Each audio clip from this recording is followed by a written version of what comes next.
많은 환자분들이 이제 이가 시려서 충치가 생긴 것 같다고 오시는 경우가 좀 많습니다. 실제로는 확인해보면 충치 때문이 아닌 경우가 훨씬 많았어요. 시린 경우는 대부분은 이제 치경부 마모증이라고, 치아 목쪽이 패이거나 마모되는 거를 이제 치경부 마모증이라고 하는데요. 이것 때문에 시린 경우가 사실 대부분이어서 이거에 대해서 오늘 좀 설명을 드리고 싶어서 시작을 하게 됐습니다.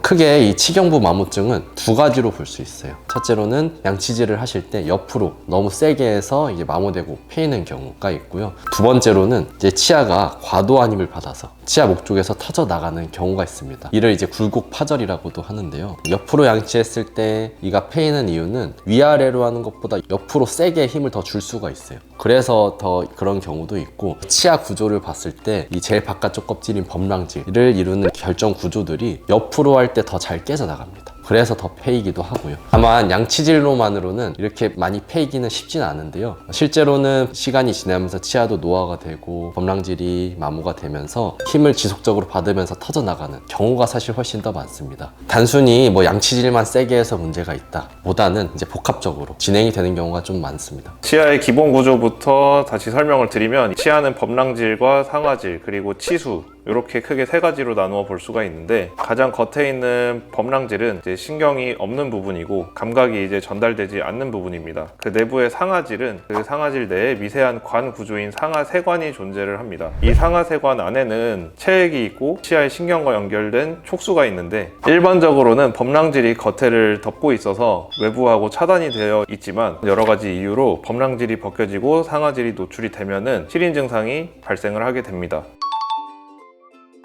그 이유는 찬 음식이나 바람, 단 음식 같은 외부의 자극이 상하세관의 내부에 있는 체액의 흐름을 변화를 시키게 되고, 이 체액의 변화가 그 내부의 신경을 자극해서 시린 증상이 발생을 하게 되는 것입니다. 물론 충치가 있는 경우에도 비슷한 증상이 나타나기도 하지만 환자분 스스로 테스트를 해서 구별하기가 쉽지가 않기 때문에 치과에 오시면은 저희가 검진을 통해서 어떤 원인에 의한 통증이고 어떻게 치료를 해야 해결이 될 수 있는지 저희가 제시를 해드릴 수가 있습니다. 그리고 아까 말씀하셨듯이 충치가 아닌 경우도 상당히 많기 때문에 오셔서 꼭 검진을 받으시는 것을 추천드립니다.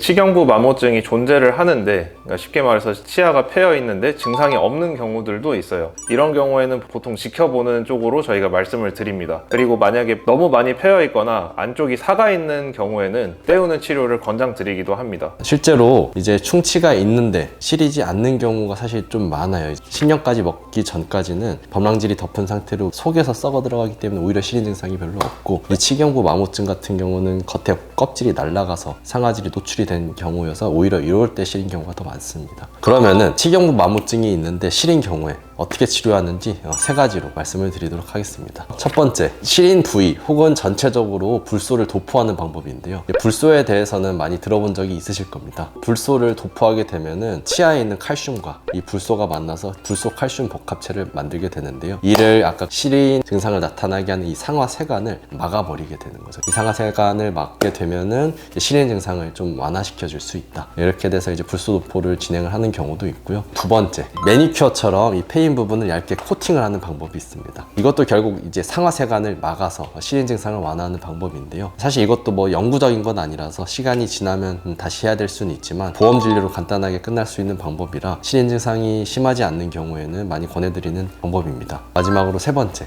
치경부 마모증에 의해서 패인 이 부분을 레진이나 혹은 이제 보험되는 재료로 채워 넣는 방법이 있습니다. 이것도 결국은 상하세관을 물리적으로 아예 막아버리는 방법이라 시린 증상이 많이 완화가 되는데, 주의해야 될 거는 많은 힘을 받아서 터져 나가는 경우에 이를 해소하지 않고 떼우기만 하면은 오히려 더 싫어질 수 있기 때문에 이것도 좀 조심해서 접근을 하셔야 되는 것 같습니다. 그래서 송 원장님께서 말씀하신 것처럼 치경부 마모증을 해결하는 방법은 여러 가지가 있는데, 어쨌든 정도에 따라서 어떤 치료가 필요한지는 저희가 검진 후에 정확하게 말씀을 드릴 수가 있습니다. 다른 치료에 비해서는 좀 비교적 간단하게 끝날 수 있는 치료이기 때문에 혹시 시린 증상이 있으시다면 방치하지 마시고 꼭 치과로 오셔서 검진을 받아보시고 해결을 하시면 좋을 것 같습니다. 오늘은 이제 충치가 아닌데 시린 경우와 이 치료법에 대해서 알아봤는데요. 오늘 이 영상이 도움이 되셨다면 구독과 좋아요 부탁드립니다. 감사합니다. 감사합니다.